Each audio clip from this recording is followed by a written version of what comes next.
সালাম আলাইকুম।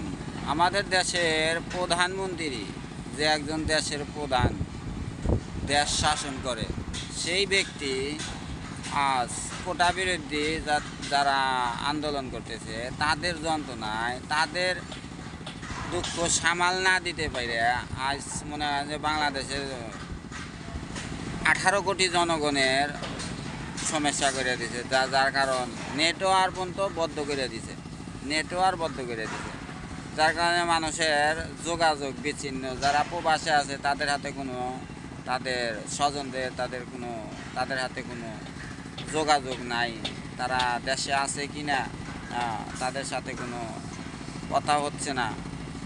এই তো আমাদের বাংলাদেশের প্রধানমন্ত্রী। বাংলাদেশের কোনো নিউজ, কোনো ইন্টারনেটের যুগ, কোনো নিউজ নাই। এই তো দেশের প্রধানমন্ত্রী।